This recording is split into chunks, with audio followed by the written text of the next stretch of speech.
A gente recebe muita coisa estranha no IML, mas o que mais marca não é sempre o que parece mais violento.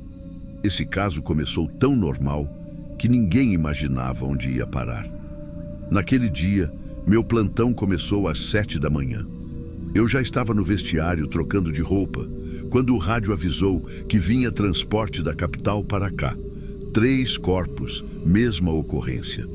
Isso por si só não é incomum. Acidentes de carro com vítimas múltiplas, incêndios domésticos. Acontece. O que chamou atenção foi que não havia registro de violência externa em nenhum dos 3. A descrição que veio pelo protocolo era família encontrada sem vida em residência, sem sinais aparentes de luta ou trauma.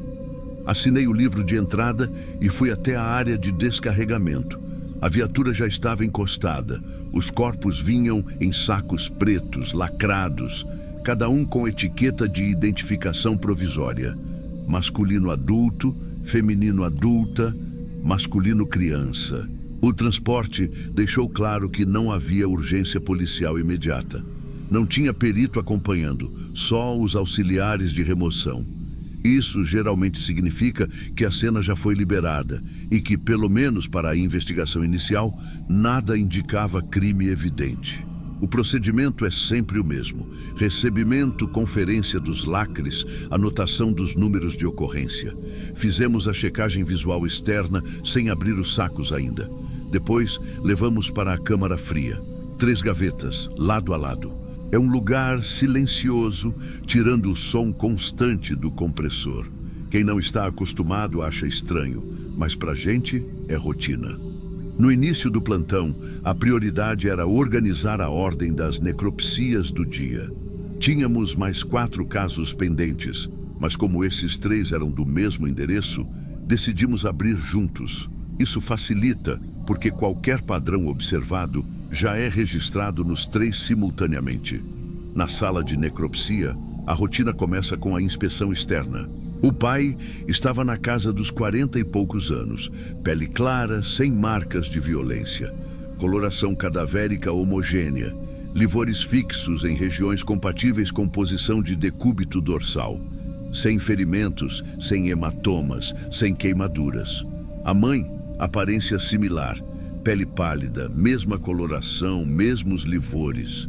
O menino, uns 8 anos, também sem qualquer lesão externa.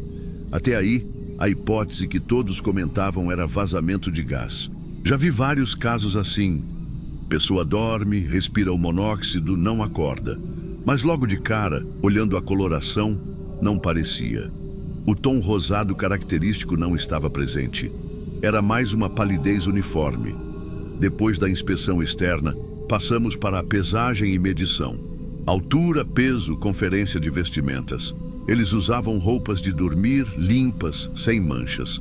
O menino estava de pijama de algodão, os adultos de camisetas e calças leves. Não havia sinais de vômito nas roupas, o que é comum em intoxicações agudas. Enquanto a equipe anotava, preparei a mesa para a abertura. Luvas novas, bisturi afiado, rolo de papel para limpeza, recipientes numerados para coleta. Os 3 laudos seriam montados em paralelo, o que significa que abriríamos um, registraríamos, depois outro, mantendo o mesmo ritmo. Esse método ajuda a comparar órgãos e condições no mesmo estágio de exame. A abertura torácica foi padrão. Corte mediano, afastamento de pele e músculos, serragem do externo, pulmões com leve congestão, mas sem o edema intenso que se espera em casos de asfixia química. Coração sem alterações visíveis, sem dilatação, sem placas significativas. Fizemos a retirada e pesagem de cada órgão, registrando em planilha. O abdômen também não mostrava alterações marcantes. Fígado íntegro, baço normal, rins sem deformidades. Tudo dentro do esperado para pessoas aparentemente saudáveis. O que realmente chamou a atenção só começou a aparecer quando passamos para o estômago. Normalmente, no exame gástrico, a gente observa o conteúdo. Se é recente, se está parcialmente digerido, se tem odor característico de álcool. ou se há presença de substâncias reconhecíveis como comprimidos ou alimentos. No caso do pai, ao abrir, não havia o cheiro forte de fermentação, nem o odor característico de intoxicações comuns. O conteúdo era uma massa pastosa, de cor acinzentada, sem odor definido. Não lembrava nenhum tipo de alimento comum, nem tinha a aparência de mistura caseira. O mais estranho é que a consistência era uniforme, como se tivesse sido processada antes de ingerida. Não havia pedaços, fibras ou resíduos que indicassem carne, vegetais ou qualquer preparo doméstico. Era uma pasta lisa, espessa, quase grudenta. Coletei a amostra no frasco próprio para encaminhamento ao laboratório toxicológico. No estômago da mãe, mesma coisa. Mesma cor, mesma consistência, mesma ausência de odor. A quantidade também era parecida. Pouco mais de 200 mililitros. Já estava claro que aquilo não era coincidência, mas seguimos o protocolo sem especular em voz alta. Quando chegou a vez do menino, o conteúdo gástrico era o mesmo, mas havia um detalhe. Parte dessa pasta ainda estava presente na região da faringe, como se tivesse sido ingerida pouco antes da morte. Isso é algo que chama atenção, porque indica tempo muito próximo entre a ingestão e o óbito. O exame externo não mostrava sinais de contenção física. Nada de marcas nos braços, pulsos ou boca. Tudo indicava que ele ingeriu sem resistência física.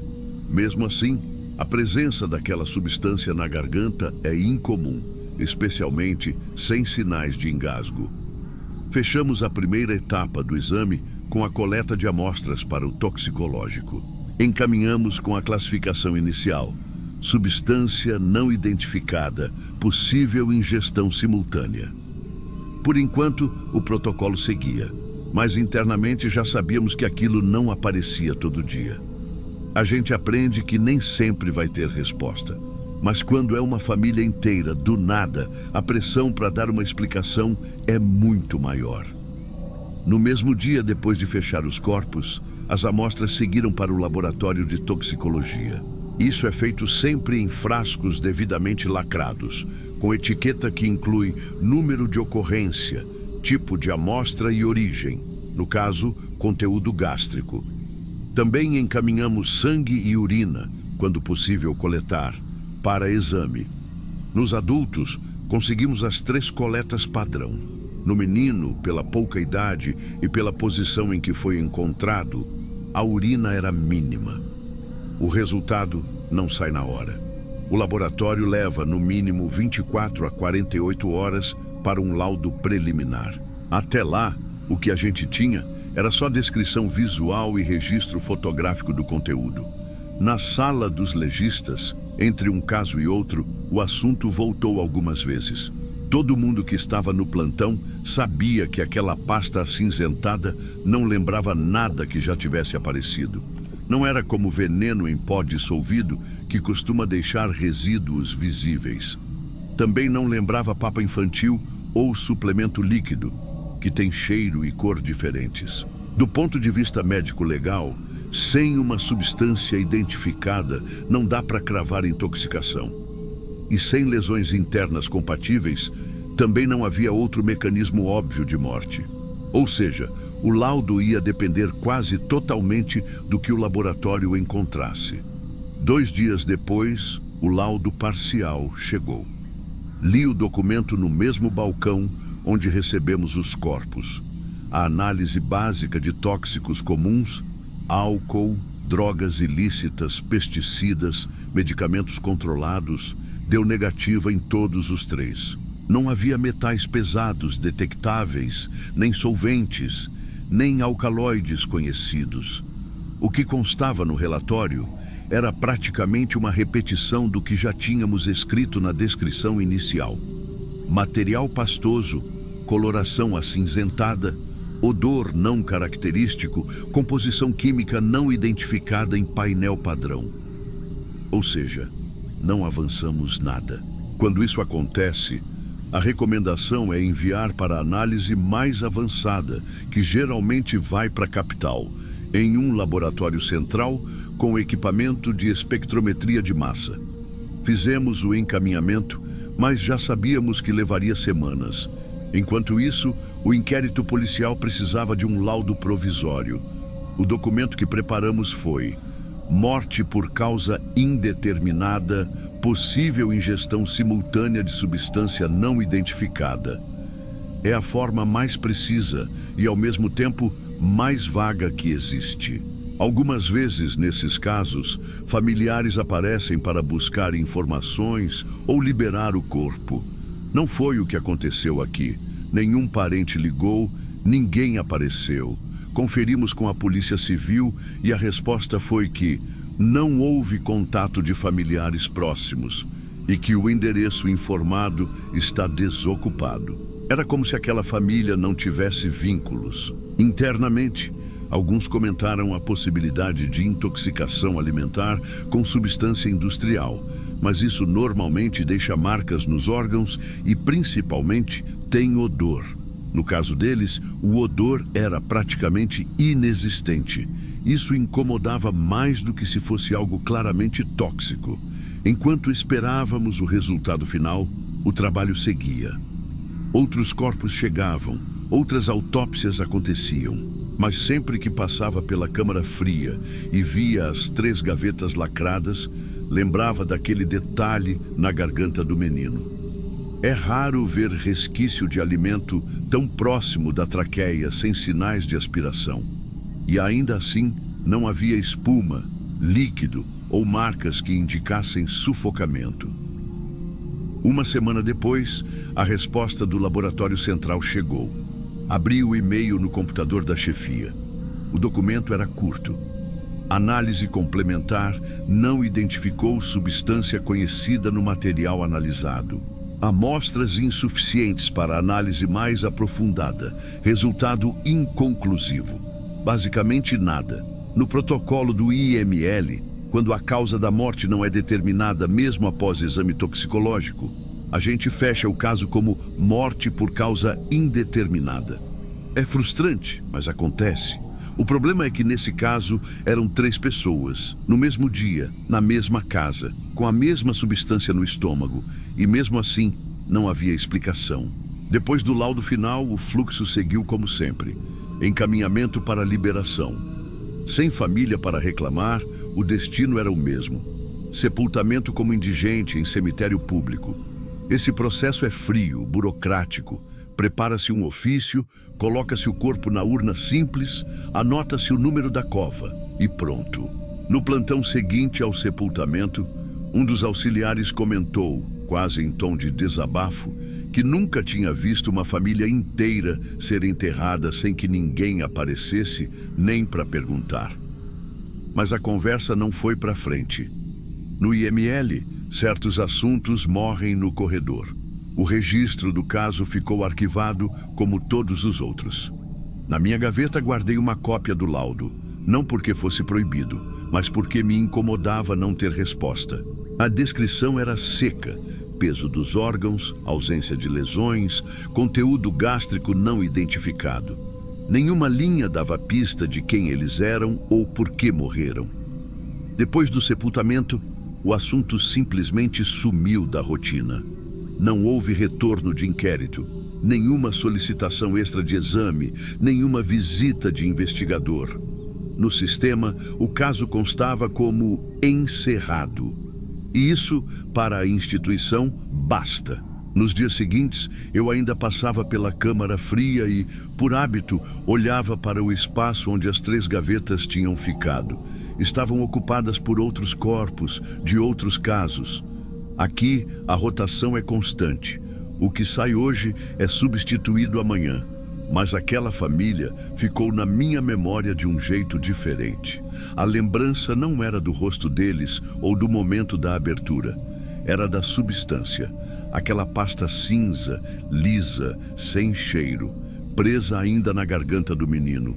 Não tinha como esquecer porque não se parecia com nada que já tivesse visto antes. Com o tempo, percebi que ninguém mais comentava o caso.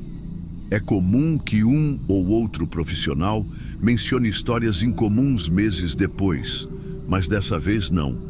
Era como se todos tivessem decidido, sem combinar, que não valia a pena falar sobre isso. A última vez que tive contato direto foi semanas depois, quando precisei acessar o arquivo para conferir outro laudo. Passei pelo nome deles, lado a lado na lista, cada um com sua numeração, cada um com a mesma frase: morte por causa indeterminada. Fechei o armário de arquivos e voltei para o plantão. Mais corpos chegaram naquele dia, mais exames foram feitos. No IML, não existe espaço para ficar preso em um único caso, pelo menos não oficialmente. Mas até hoje, quando alguém me pergunta qual foi o caso mais estranho que já atendi, eu penso neles. E não é pelo que vimos, é pelo que não conseguimos explicar. Fechamos o corpo, assinamos o laudo e ficou por isso mesmo.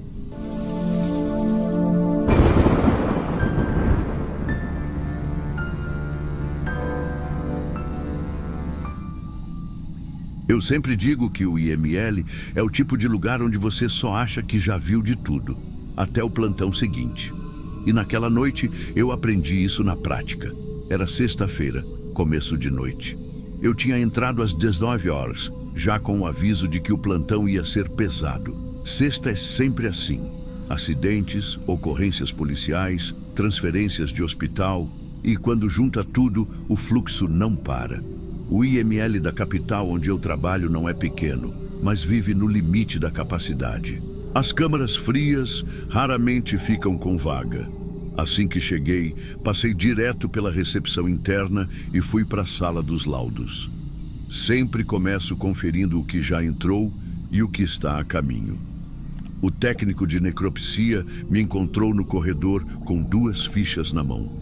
2 do municipal. Chegaram juntos. Ele falou já entregando. Olhei as fichas. O primeiro, um homem de 63 anos, histórico de hipertensão e diabetes, vítima de parada cardiorrespiratória. O segundo, uma mulher de 27 anos, acidente de trânsito politraumatismo. Ambos com laudo de óbito assinado pelo hospital, ficha de emergência anexada, horário registrado. Documentação em ordem. No hospital municipal, quando a morte não é considerada natural, mesmo se acontecer dentro da unidade, o corpo é encaminhado para o IML para necropsia legal. É protocolo. E nesses casos, a gente recebe o corpo já com a declaração inicial feita pelo médico do hospital. Não é a certidão definitiva, mas é o documento base para a entrada no sistema. A ficha do homem dizia: paciente encontrado em PCR, manobras de RCP realizadas sem êxito, ausência de pulso central, ausência de movimentos respiratórios por mais de 2 minutos, ausculta cardíaca sem sons, pupilas fixas e midriáticas. Hora do óbito, 20:12, assinado e carimbado. O transporte foi feito pela remoção do próprio hospital. Eles chegam, descarregam, entregam a ficha, assinam o protocolo de entrega e seguem. É um processo rápido, quase automático. Naquela noite, como já esperado, não havia vaga imediata nas câmaras frias. A jovem acidentada foi priorizada e levada para a câmara disponível. O homem foi deixado numa maca, dentro da própria sala de necropsia, coberto com um lençol branco, aguardando a vez. Isso acontece com frequência. Não é o ideal, mas é o que dá para fazer quando a demanda está acima do limite. Depois que eles foram posicionados, eu continuei o que já estava em andamento. Necropsias anteriores ainda não finalizadas, coleta de amostras, preenchimento de laudos. É assim. Você vai alternando entre a parte prática e a burocrática, sem muito tempo de processar nada.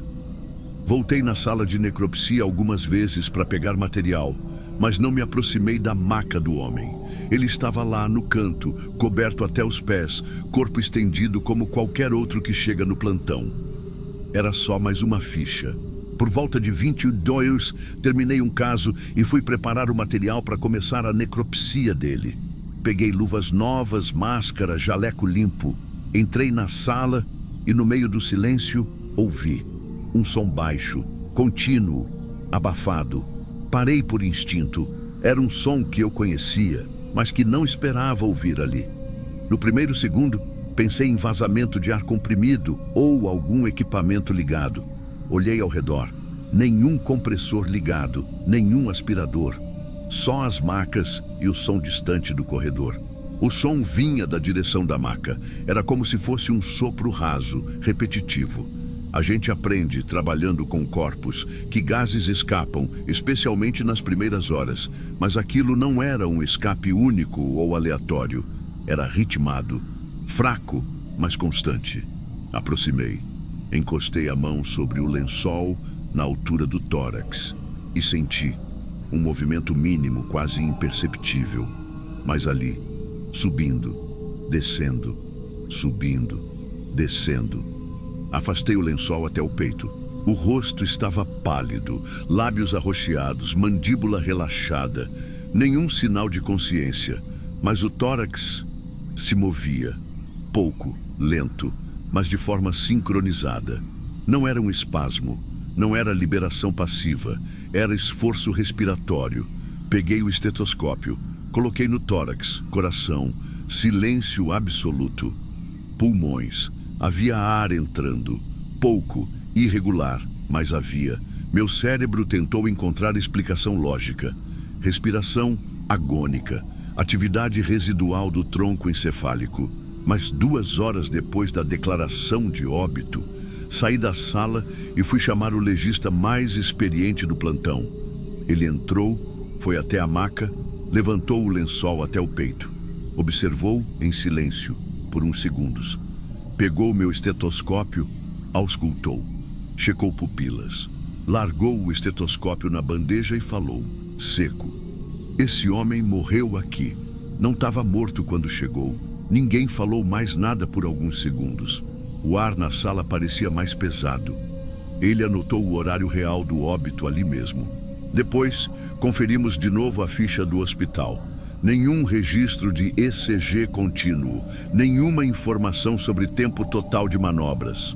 Só PCR sem resposta declarado óbito. No hospital, com sobrecarga e paciente grave, isso acontece. Mas o protocolo exige mais. Ausculta por pelo menos 1 minuto. Monitoramento contínuo por 5, 2 médicos para confirmar em determinados casos. Nada disso estava lá. Ali, no IML, não havia mais o que fazer. Aquela respiração fraca era o último reflexo. Poucos minutos depois, cessou completamente. Mas o fato era que, quando ele entrou no carro da remoção, ainda tinha atividade vital. O corpo foi preparado para a necropsia normalmente. O registro oficial apontou falência respiratória. Não houve sindicância, não houve discussão formal. O caso foi arquivado como qualquer outro.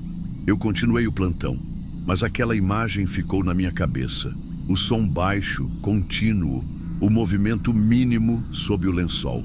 E a certeza de que, naquele momento, ele ainda não era um cadáver. Terminei meu turno pouco depois das 7 horas. Entreguei todos os laudos, assinei, fiz a passagem para o próximo plantão. Ninguém mencionou o caso de novo, nem eu. Mas desde aquela noite, cada ficha que chega, eu confiro pessoalmente. Porque naquela sexta-feira, alguém foi declarado morto antes da hora e morreu olhando o teto branco do necrotério.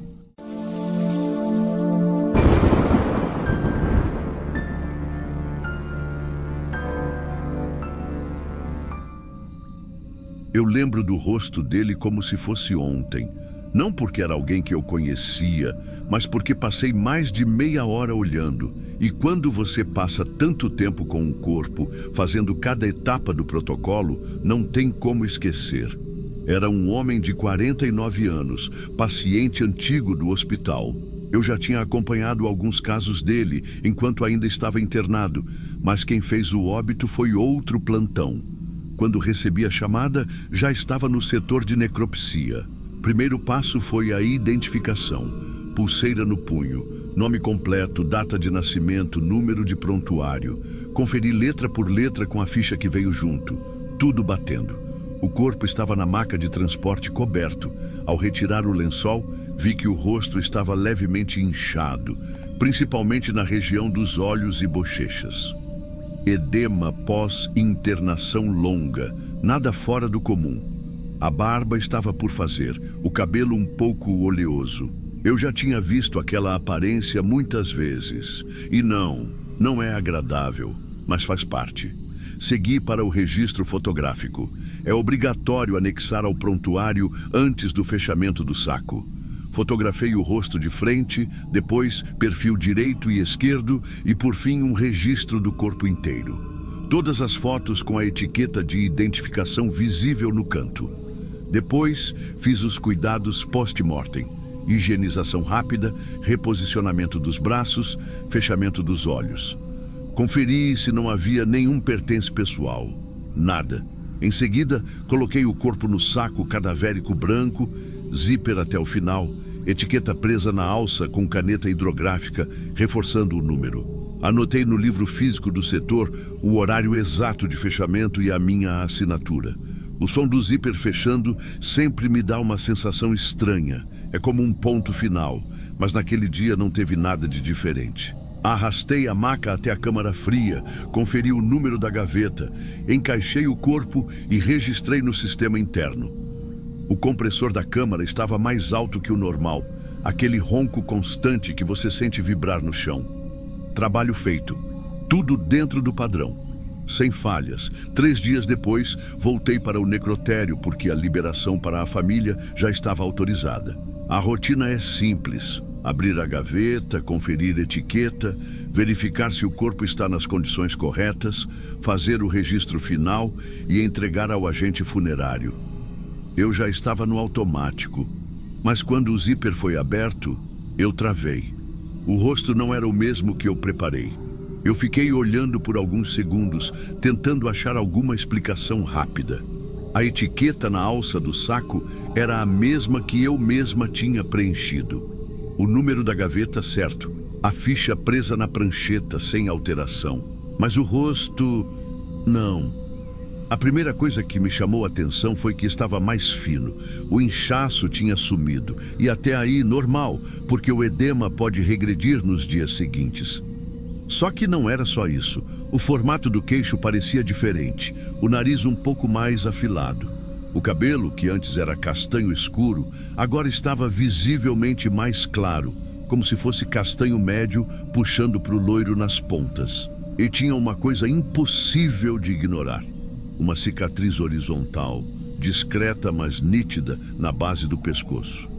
Eu limpei aquele corpo 3 dias atrás, do pescoço até os pés, e não havia nenhuma cicatriz ali. Se tivesse, eu teria visto. A primeira reação foi pedir para ver as fotos do registro inicial. Abri o sistema, puxei o prontuário, ampliei as imagens. Não era questão de impressão.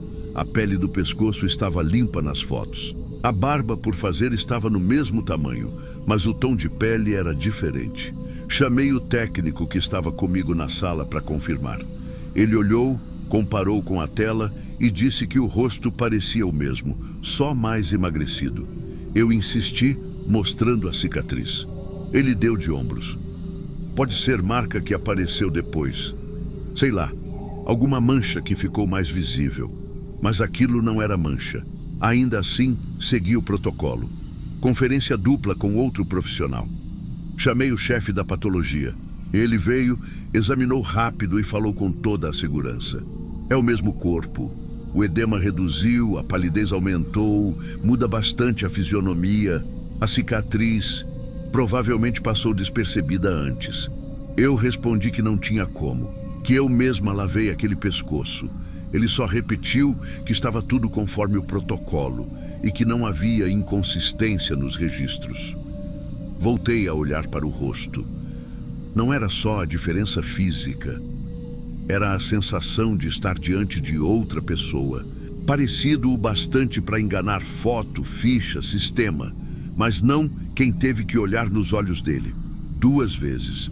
No dia da liberação, o agente funerário já estava na recepção do necrotério.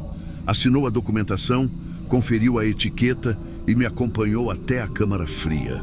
Eu ainda tinha a esperança, por mais absurda que fosse, de abrir a gaveta e encontrar o rosto que eu preparei 3 dias antes.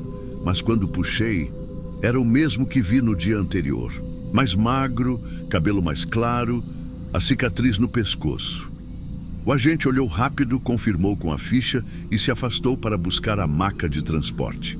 Enquanto ele ia, fiquei ali, sozinha, com o corpo aberto sobre a gaveta. A sensação era de estar participando de uma entrega errada, mas com todos os papéis assinados, dizendo que estava certo. Fechei o zíper devagar. Aquele som metálico parecia mais longo do que de costume.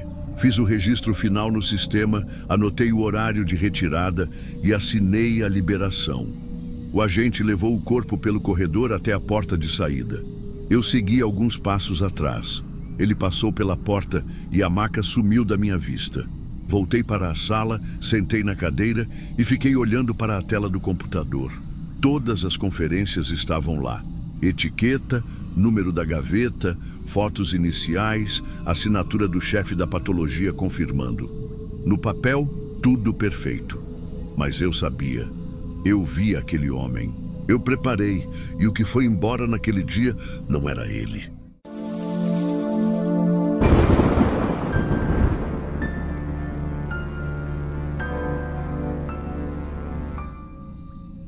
Eu já tinha visto de tudo nesses anos de necrotério, mas tem uma noite específica que volta na minha cabeça até hoje, como se tivesse acontecido ontem. Foi num plantão de madrugada, no hospital público aqui do interior do Ceará. Hospital pequeno, câmara refrigerada com 6 gavetas, corredor curto e frio. Era por volta de 3 da manhã quando o pessoal do SAMU chegou. Corpo masculino, sem documento, sem ninguém acompanhando. Na ficha, morte em via pública, causa indeterminada. Só isso. Sem mais detalhes. Nem idade certa anotaram, só estimativa. Fiz o procedimento padrão. Conferi se havia algum pertence. Nada. Registrei no livro de entrada. Anotei o horário. Coloquei a etiqueta com o número e o sem identificação na prancheta da porta da câmara. Ajeitei o corpo na gaveta 4. Fechei, encaixei o trinco. É automático. Eu já faço no mesmo ritmo há anos. Sempre confirmo que a trava está firme antes de sair. A câmara naquele horário estava quase vazia. Só a gaveta 2 estava ocupada, com o corpo de uma senhora que tinha dado entrada no fim da tarde, já identificada pela família. No resto, tudo livre. A iluminação ali dentro é sempre a mesma. Fria, fluorescente, sem canto de sombra. O barulho constante do compressor e aquele cheiro parado que não é bem de morte. É mais o ar gelado misturado com desinfetante barato. Depois que guardei o corpo, fechei a porta da câmara e voltei para minha sala, que fica no mesmo corredor. Fui terminar uns registros de outro plantão. Plantão de madrugada é assim, você passa mais tempo no papel do que mexendo com o corpo. Não tinha mais nada acontecendo até por volta das 5 e pouco. Eu levantei para conferir uma ficha antiga e já aproveitei para entrar na câmara e dar uma olhada geral, coisa de rotina, só para garantir que está tudo certo. Foi quando vi. A gaveta 4 estava vazia. Eu parei ali, com a mão ainda no puxador. Olhei de novo, conferi a etiqueta. Nada. Gaveta aberta, fria, mas sem o corpo. E aí, no mesmo segundo, meu olhar bateu na gaveta 2. A gaveta 2 estava cheia demais. Eu puxei só um pouco e vi. O corpo da senhora ainda estava lá, mas logo atrás, apertado, estava o homem que eu tinha colocado na gaveta 4. Fiquei parado alguns segundos, sem entender. Gaveta de necrotério não é larga. Mal cabe um corpo sozinho. Aquilo estava forçado, os dois lado a lado, joelhos tortos, braços comprimidos. Para fazer aquilo, alguém teria que abrir a gaveta 2 toda, deslocar a senhora, encaixar o outro corpo e fechar de novo. Primeira coisa que me veio, erro meu. Talvez eu tivesse colocado na gaveta errada desde o início, mas não fazia sentido. Eu lembrava perfeitamente de ter aberto a 4. Sentido a resistência da gaveta vazia, empurrado o trilho até o fim. Além disso, a etiqueta dele estava fixada na prancheta como Gaveta 4. A câmara não é lugar de circulação livre. Só eu tinha a chave naquela madrugada. A porta da câmara fica na minha linha de visão quando estou na mesa. E as câmeras internas, que gravam 24 horas, cobrem a entrada e o interior.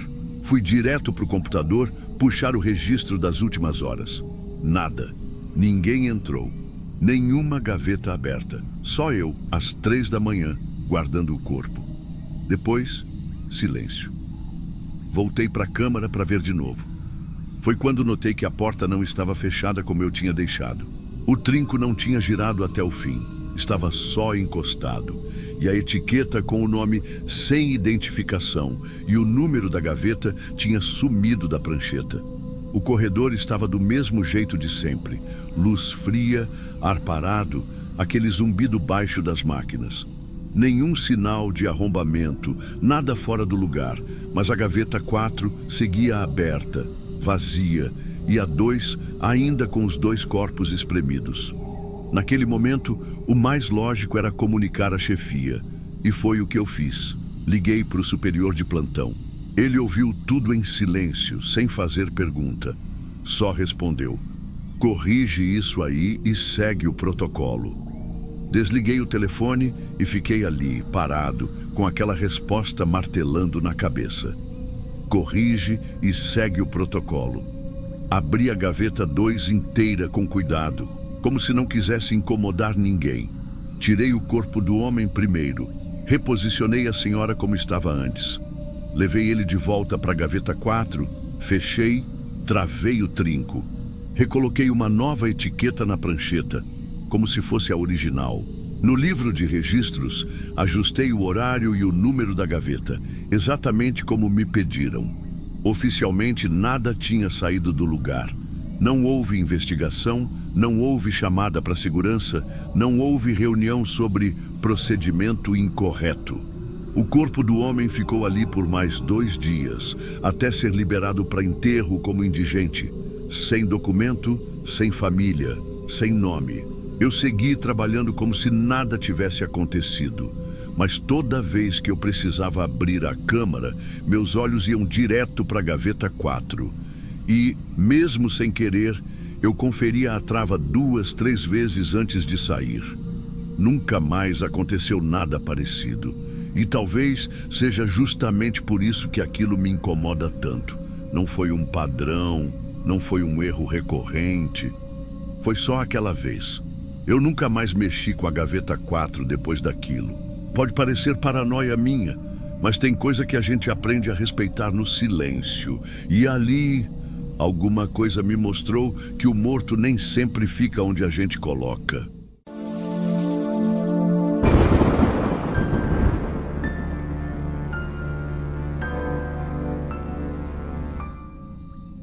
Eu trabalho no necrotério da UPA, aqui do interior, faz 11 anos. Não é aquele necrotério grande de hospital, não. É um anexo pequeno, com 3 câmaras frias e espaço para pouco mais de 10 gavetas no total. Eu cuido da limpeza, organização, conferência de etiquetas.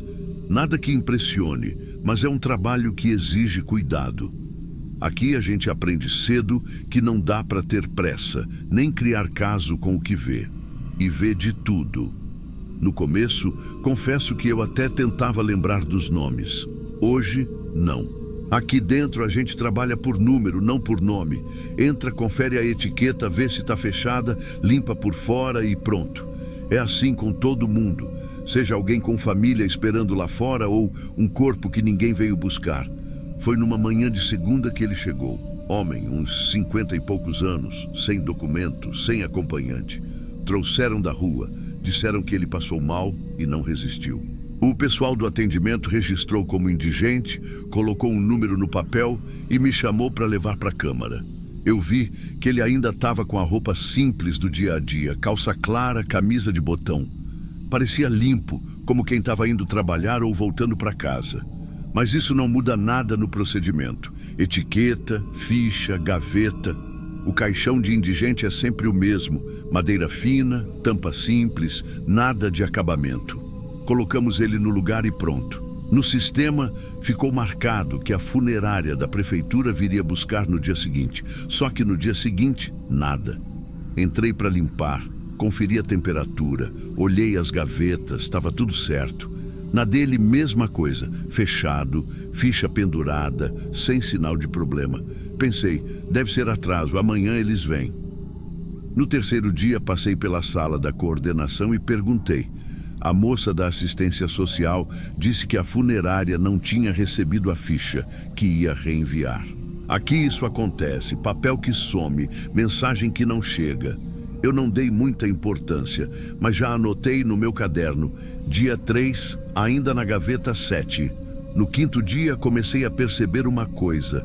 A gaveta dele tinha umas gotinhas de água escorrendo por fora. Só na dele, o resto estava seco. Não era muito, mas dava para ver marcando o metal.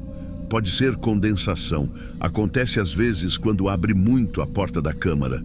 Mas eu sabia que não tinha aberto tanto assim. Passei pano, fechei e segui o dia. O cheiro nessa época ainda era o normal para cá. Quem trabalha com câmara fria sabe que sempre tem um fundo diferente no ar.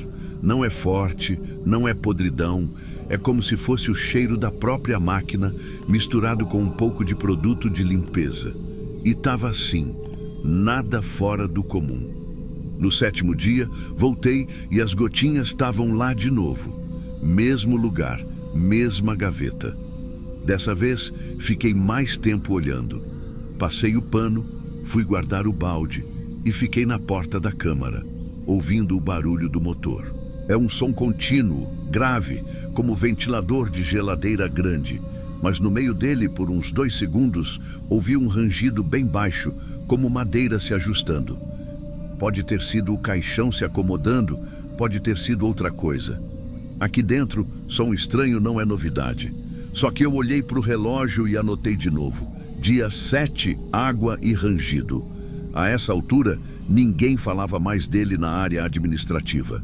Quando eu perguntei na recepção se já tinham resolvido, a resposta foi só um ainda pendente no sistema.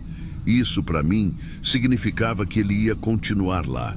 E eu ia continuar passando por aquela gaveta todos os dias. No 8º dia, quando eu entrei para fazer a limpeza de rotina, a primeira coisa que fiz foi passar a mão nas gavetas para sentir se tinha água. Eu já ia direto na dele, a de número 7. Estava úmida de novo, daquele jeito miúdo, umas gotinhas finas que juntam no canto e escorrem devagar. A câmera estava na temperatura certa, o motor regulado, tudo dentro do normal. Anotei no caderno, dia 8, gaveta suando, mesma coisa. A gente aprende a olhar para os detalhes que ninguém olha. A borracha que veda a porta, por exemplo. Se fica torta, entra ar de fora, dá condensação. Eu examinei a borracha, passei o dedo devagar. Não vi nada de errado. Olhei também o trilho da gaveta, aquelas partes de metal que fazem ela correr para dentro. Tinha uma marquinha de água parada ali, como se tivesse ficado um fiozinho escorrendo e secado. Limpei com calma, fechei e fui fazer o resto. No 10º dia, perguntei de novo na recepção. E a remoção daquele indigente da gaveta 7? A moça foi seca. Ainda pendente. Disseram que não chegou a papelada na funerária. Não é que o pessoal seja ruim, é que ninguém tem braço. Cada um resolve o que dá para resolver e o resto fica onde está. Eu entendi e voltei para o meu canto. Nessa noite eu peguei o turno estendido. De madrugada, quando a UPA fica mais silenciosa, a gente ouve tudo diferente. É o motor das câmaras, o barulho das rodinhas de maca no corredor, uma porta que bate ao longe. Eu entrei para repor os produtos de limpeza e fiquei um pouco parado ali dentro, ouvindo. O som do motor é contínuo, mas às vezes dá um estalo, como se a peça dilatasse com o frio e voltasse. Foi nessa hora que eu ouvi de novo o rangido de madeira. Baixinho, rápido, como quem empurra um móvel e para. Eu fiquei olhando para o painel, depois para as gavetas, sem pressa, só respirando fundo. Pode ser o caixão, pode ser o trilho, pode ser qualquer coisa se ajustando. Nada demais. Só anotei. Dia 10, rangido curto, mesma gaveta. No dia 12, fiz uma coisa que sempre ajuda. Marquei discretamente com caneta um pontinho na lateral da gaveta, bem do lado do número, só para eu ter certeza se aquilo vinha do lado de fora ou se eu estava confundindo. Quando tem água, esse pontinho às vezes borra. Na dele, o pontinho amoleceu de leve. Não borrava nas outras. Passei pano, sequei, deixei a marca de novo. Fechei com cuidado, sem bater. O cheiro ainda não era de corpo em decomposição. Era aquele cheiro frio de câmara, misturado com desinfetante e um restinho de produto que a gente usa no chão. Só que estava mudando um pouco. Eu não sei explicar. Era como se o ar tivesse mais pesado. Não ruim, não forte. Pesado. Eu saí, lavei a mão, bebi água, voltei para o salão da limpeza. Fiquei folheando meu caderno, vendo as anotações dos outros dias. Se a funerária não vier até sexta, isso vai dar conversa, pensei. No dia 13, um enfermeiro que sempre passa por ali encostou na porta e perguntou: "Ainda está aquele da gaveta 7?" Eu disse que sim. Ele fez que não com a cabeça e falou baixo, quase sem querer: "Ninguém veio, é?" Eu disse: "Ninguém." Ele respondeu: "Liga para a assistência." Eu disse: "Já ligaram." Ele deu de ombros e foi embora. É assim, fala curta, cada um volta para o seu pedaço. No dia 15, a etiqueta já estava amarelada. É só um papel preso com barbante, com o número, a data e a observação de indigente. Quando pega umidade, o papel muda de cor nas bordas. Eu troquei o barbante por outro seco, para não arrebentar. Aproveitei e olhei por baixo da gaveta. O fundo do caixão, que é de madeira fina, parecia mais escuro. Nada de diferente nas outras. Só naquela. Anotei: dia 15. Etiqueta amarelada, fundo escuro. E escrevi do lado: pode ser só umidade. Eu sempre escrevia isso. Pode ser só umidade. Eu repetia para mim mesmo para não dar espaço para o que não tem.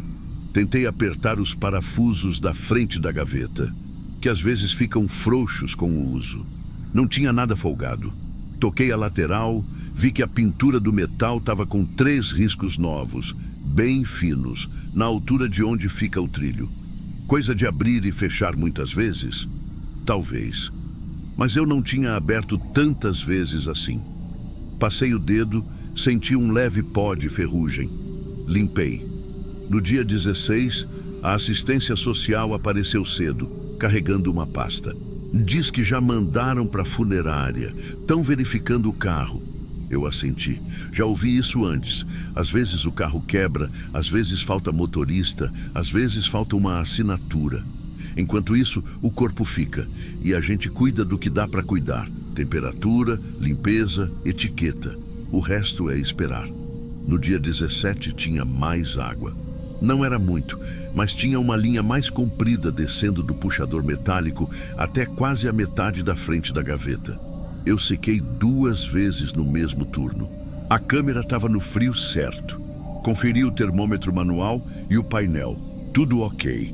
Abri a porta da câmara por uns segundos e fechei, só para ver se o vento de fora é que fazia suar mais.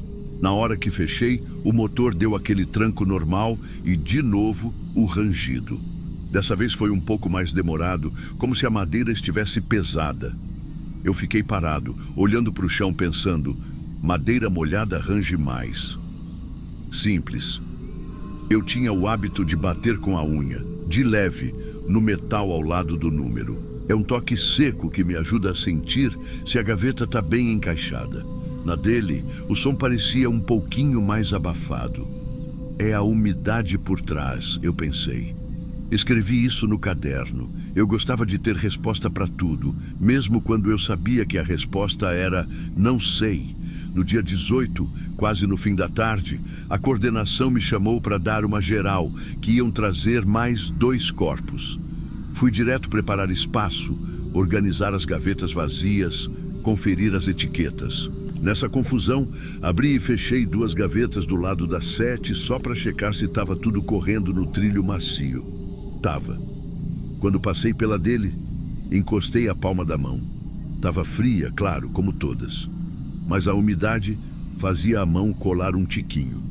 Sequei. Na saída, peguei o telefone e liguei para a assistência social. Tem previsão da remoção do indigente da 7? A voz do outro lado respondeu. A funerária informou que não recebeu o pedido. Estamos reencaminhando. Eu disse. Já é a terceira vez. A voz respondeu. Eu sei. Ficou um silêncio curto. Depois, obrigado. Eu disse. De nada. No dia 19, notei uma coisa diferente no fundo do caixão. Eu não abri a gaveta. Não era função abrir sem motivo, mas dá para ver uma sombra por baixo, naquele espaço de ar entre o trilho e a madeira. A madeira parecia um pouco abaulada para baixo, como se estivesse inchando com o tempo. MDF molhado faz isso. Incha e cede. Não era muito. Era só o bastante para eu perceber porque eu olho todo dia.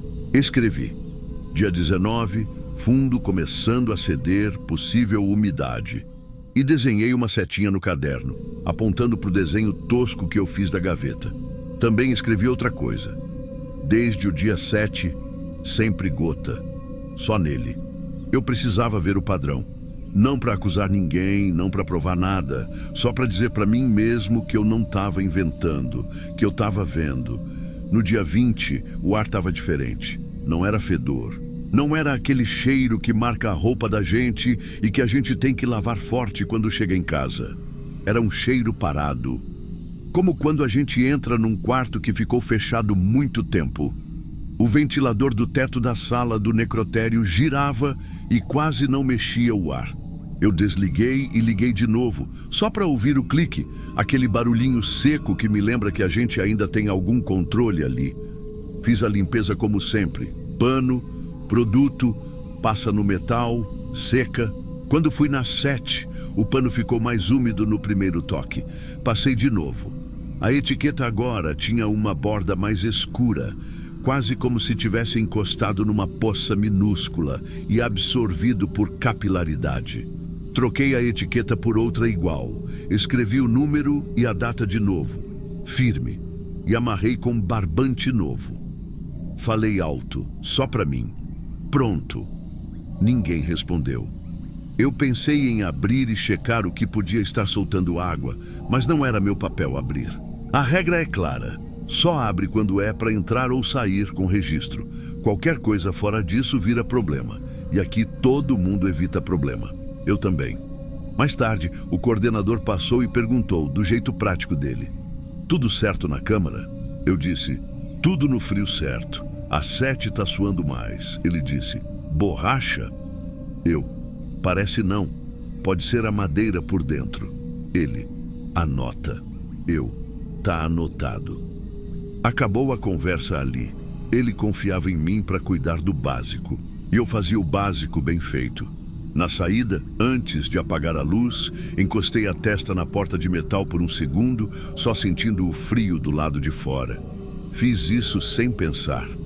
Eu acho que era para me lembrar que ali dentro estava tudo suspenso no mesmo tempo, dias passando lá fora, e aqui o tempo andando milimétrico, de gota em gota, de etiqueta em etiqueta.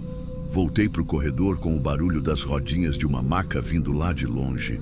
O maqueiro passou por mim, disse noite com a cabeça. Eu respondi noite com a cabeça e cada um seguiu. Ninguém quer conversar muito sobre quem está na gaveta 7. E eu aprendi a não forçar assunto. Eu só queria que tirassem ele dali. Não por medo, por respeito ao processo que dizem que existe, mas pelo jeito o processo também fica esperando alguém lembrar. Na última anotação do dia 20, eu escrevi mais devagar, caprichado, como se escrever caprichado mudasse algo. Gaveta 7, água constante, etiqueta trocada, fundo do caixão inchado, temperatura normal, remoção, ainda pendente. Fechei o caderno e guardei no bolso da bata. Quando saí e apaguei a luz, a câmara ficou só com o brilho do painel, aquele retângulo verdinho no escuro. Parecia um olho aberto. Eu não pensei nada além do que sempre penso. Amanhã eu volto e confiro de novo. No dia 21, cheguei um pouco mais cedo que o normal. Tava aquele silêncio de manhã cedo, quando só o pessoal da limpeza e uns poucos da recepção estão por ali. Entrei na câmara para conferir a temperatura e a primeira coisa que notei foi que o pano de limpeza ficou úmido logo na primeira passada na gaveta 7.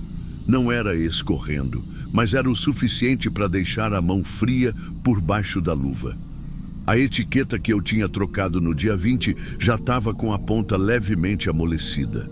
Não dava nem para dizer que estava molhada, mas era diferente das outras. Abri meu caderno, anotei. Dia 21, etiqueta nova já úmida, água igual. Fechei, passei pano, saí. No corredor cruzei com a assistente social. Perguntei, alguma novidade da remoção? Ela olhou para o celular e respondeu, disseram que hoje à tarde, mas não me confirmaram hora. Eu só balancei a cabeça. Aqui, quando dizem à tarde, pode ser hoje, amanhã ou nunca. No dia 22, voltei de novo cedo. A gaveta tinha a mesma marca d'água fina, mas dessa vez a umidade tinha descido um pouco mais, quase chegando ao final da frente metálica. Passei pano 2 vezes, anotei. Na hora que eu estava saindo, ouvi aquele rangido de madeira de novo. Foi rápido, como sempre, mas dessa vez soou mais grave, mais pesado. Não é que fosse assustador, é que parecia cansado. Madeira molhada, inchada, nada mais que isso. Quando anotei no caderno, coloquei dia 22, água descendo mais, rangido mais grave. Possível sedimento interno. Escrevi possível, porque eu não estava lá para afirmar nada. No fim da tarde, o coordenador passou e disse, a funerária vem amanhã de manhã. Eu só respondi, tá. Foi a primeira vez em 3 semanas que deram uma hora específica. Eu anotei no canto da folha, previsão de remoção, dia 23, manhã. Dia 23, eu cheguei antes de todo mundo. Liguei a luz, conferi a temperatura da câmara, normal. Quando passei a mão na gaveta 7, senti mais umidade que nos outros dias. Não era muito, mas era suficiente para deixar o pano mais pesado. O cheiro no necrotério também estava diferente. Não era podridão, não era cheiro de corpo aberto. Era como um cheiro doente, parado, misturado com madeira molhada. Pouco depois das 9, a funerária chegou. 2 homens, maca e carrinho. Um deles olhou o número da gaveta e disse, é esse aqui. Eu abri a porta da câmara, destravei o trilho e puxei devagar. O caixão estava úmido na parte de baixo, tão úmido que a madeira tinha escurecido mais da metade. O fundo tinha cedido, formando uma barriga para baixo, como se fosse uma rede esticada pelo peso, e o corpo não estava exatamente onde deveria. A cabeça ainda alinhada, mas o tronco e as pernas avançados uns 30 centímetros para frente, quase encostando na tampa por dentro. Tecnicamente, não era para isso acontecer. O corpo é colocado centralizado e preso com tiras simples dentro do caixão de indigente. Sem manuseio, ele não muda de posição. Mas ali estava. Não dava para dizer que era impossível, mas também não tinha explicação pronta. Um dos homens da funerária comentou baixo. Tá bem úmido isso aqui. O outro respondeu.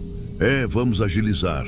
Levamos o caixão para a maca. Quando ergueram, a madeira embaixo estava tão inchada que fez um estalo e um pedaço pequeno caiu no chão, molhado. Eles nem comentaram. Colocaram a tampa de volta, prenderam e saíram com ele pelo corredor. Eu fiquei ali, olhando a gaveta vazia. O trilho tinha pequenas marcas de ferrugem onde a água tinha escorrido todos esses dias. Peguei o pano, passei uma vez, fechei a gaveta e escrevi no caderno. Dia 23. Remoção realizada, fundo cedido, corpo deslocado para frente, temperatura normal. Mais tarde, entreguei o registro para o coordenador. Ele leu, riscou uma parte e disse, anota que saiu e pronto. Se perguntarem, diz que estava normal. Eu só respondi, tá, guardei o caderno, voltei para a limpeza das outras gavetas. O barulho do motor da câmara seguiu igual, constante, como se nada tivesse acontecido.